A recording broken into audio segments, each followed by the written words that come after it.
حضرت ابو الحسن رحمتاللہ تعالیٰ علیہ فرماتے ہیں کہ بچے تھے گھر میں 6-7، غربت تھی، کام ملتا کوئی نہیں تھا، اور میں کام چور نہیں تھا، کام ڈھونڈتا تھا، پر اللہ کی قدرت کے کام نہیں ملتا تھا۔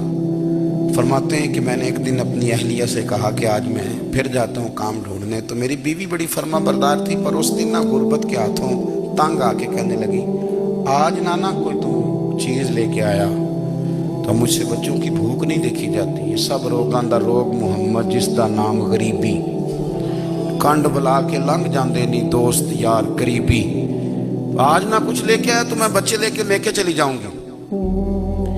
شیخ فرماتے ہیں کہ میں بڑا پریشان گھر سے نکلا، پر میں نے صبح سے لے کے زور تک کام ڈھونڈا، کام ملا کوئی نہیں، تو میرے دل میں خیال آیا چلو کام نہیں ملتا تو اللہ تو کرے نا، چلو بندوں کی مزدوری نہیں ملتی تو رب کریم کی عبادت ہی کرتے ہیں۔ فرماتے ہیں کہ میں نے نا فرات کے پانی سے وضو کیا، نہر کے، شدید دھوپ تھی، ساتھ ریت تھی اور ریت تپ رہی تھی، میں نے اپنا رومال وہیں مصلی کے طور پر بچھا لیا، اور فرماتے ہیں کہ زور سے لے کر عصر تک نماز پڑھی، دھوپ بھی پورے زور پہ، پر میرے سجدے کا ذوق بھی پورے زور پہ۔ فرماتے ہیں سورج بھی چمک رہا ہے اور رب کی عبادت کا ذوق بھی پورے زور پہ، میں سجدہ کروں تو پھر میرا اٹھانے کو جی نہ چاہے۔ میرے استاد لکھا کرتے تھے، یہ ان کا شعر ہے، وہ کہا کرتے تھے مجھے سوز دے، مجھے ساز دے، اور مجھے نیم شب کا نیاز دے، دم سجدہ خود کو میں توڑ دوں، مجھے ایسا ذوق نماز دے، اور میں تیری بہار کا پھول ہوں، میں کھلا بھی ہوں تو تیرے لیے، مجھے میری شاخ سے توڑ لے، مجھے اپنی زلف کا ناز دے۔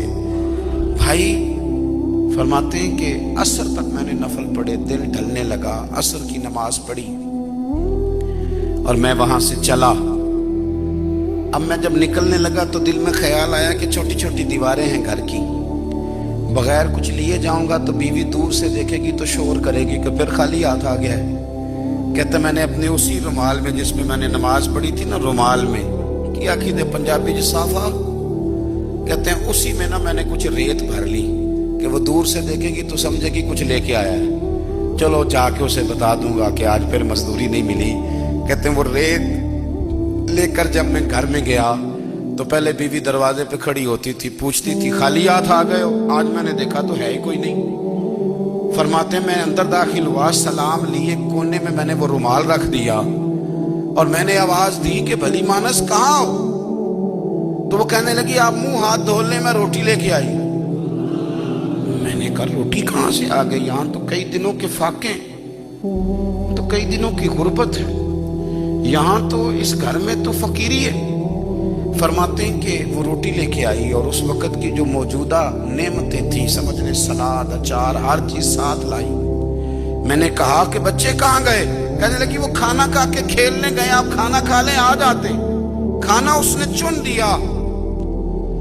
میں نے حیرت انگیز لہجے میں ساری نعمتیں اپنے دسترخوان پہ دیکھ کر کے بیوی سے پوچھا یہ کہاں سے آیا کھانا؟ بچوں کو تو نے کہاں سے کھانا کھلایا؟ یہ سارا کچھ کیسا ہے؟ کہنے لگی پتہ نہیں آج آپ کس کریم کی مزدوری کرنے چلے گئے تھے، پتہ نہیں کس کریم کی، میرے گھر میں تو اتنی نعمتیں آئی ہیں کہ مجھ سے سنبھالی نہیں جا رہی، اتنا اناج ہے، اتنا گندم ہے، کس کریم کے دروازے آج چلے گئے تھے؟ یہ کہتے کہتے وہ اٹھی اور اٹھ کر کے کہنے لگی پہلے بڑا کچھ آیا تھا، اب کیا لے آئے ہو؟ اور جا کر کے نا اس نے وہ ریت والا رومال کھولا، کہنے لگے میں تو لے کے آیا تھا ریت، تو میرے رب نے اسے بھی سونے اور ہیرے بنا دیا تھا۔